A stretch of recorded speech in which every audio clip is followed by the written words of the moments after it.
Continuamos en Argumentos conversando con Mercedes Malavé desde el estudio y también con José González, economista internacionalista desde Lima, Perú.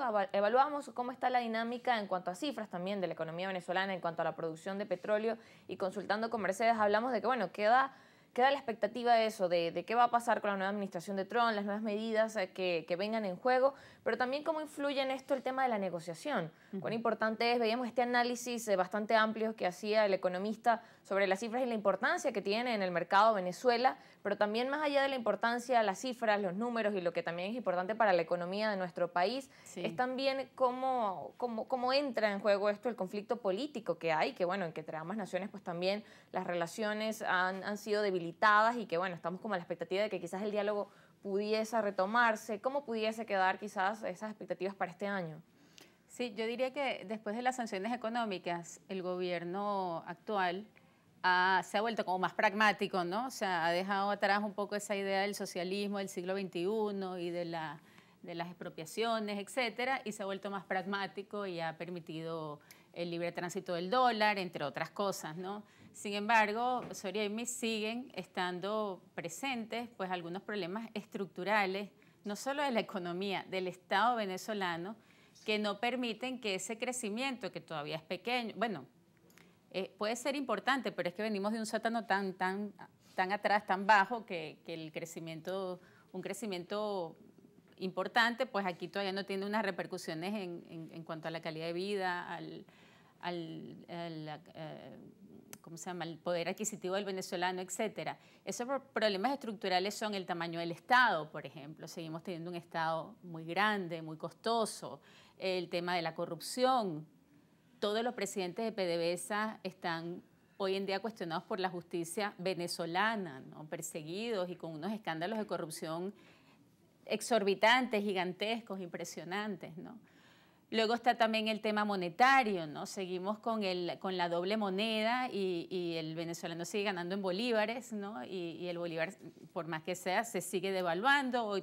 Ahora mismo también estamos sufriendo una diferencia cambiaria que nos hace perder como el 20% cada vez que pagamos en dólares, ¿no? Por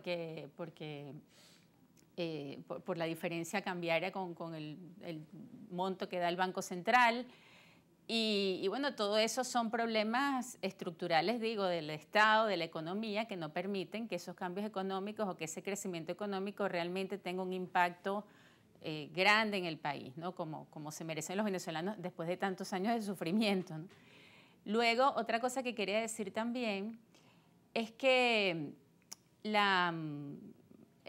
Venezuela, para recuperarse económicamente, pues debería aprovechar estos años que le quedan al petróleo de aquí al 2050, pues plantearse una agenda. Lamentablemente la agenda de los políticos es inmediatista, es de allá para allá, es de todo o nada, ¿no? Deberíamos estar desarrollando un gran plan de la nación de aquí al 2050 para apalancarnos en el petróleo, en el gas, ¿no? Y poder sacar adelante al país, ¿no?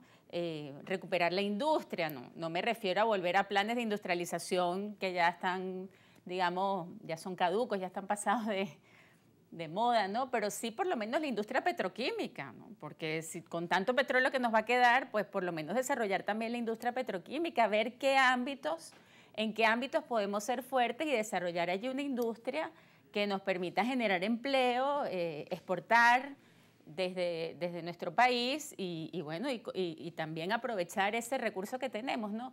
O sea, la política debería estar concentrada en un plan de la nación, en una gran agenda de recuperación económica y social, como te digo, de aquí al año 2050, como se dice que va a durar pues este tiempo energético del petróleo, y sacar al país adelante para hacer, no como antes, muchísimo mejor, ¿no? Que como éramos antes, volver a tener una clase media creciente, robusta, un sistema educativo desde el preescolar hasta niveles súper especializados aquí en Venezuela, un plan de formación en el exterior como lo fue en su época Fundayacucha, que forma a tanta gente en distintas especialidades en todas partes del mundo. En fin, no deberíamos ser un país de migrantes, más bien deberíamos ser un país que recibe a personas de todo el mundo, a latinoamericanos, porque tenemos el potencial para hacerlo.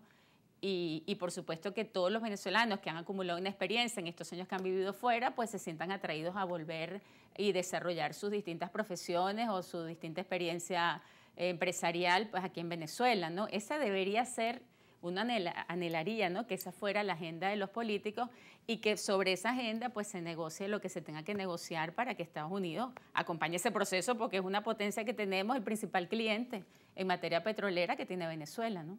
Bien, parte de esas expectativas y que justamente es eso, esa negociación que logra alcanzar acuerdos en beneficio de materia económica, en materia de cómo está la industria petrolera y que como bueno mencionaba también el economista, hay una inversión grande por hacer para recuperar realmente esa producción que deberían ser, decía, Claro. 5 millones de barriles y bueno, apenas estamos alcanzando el millón, que es importante evaluar. Nos corresponde ir a la pausa, pero ustedes sigan en sintonía de argumentos.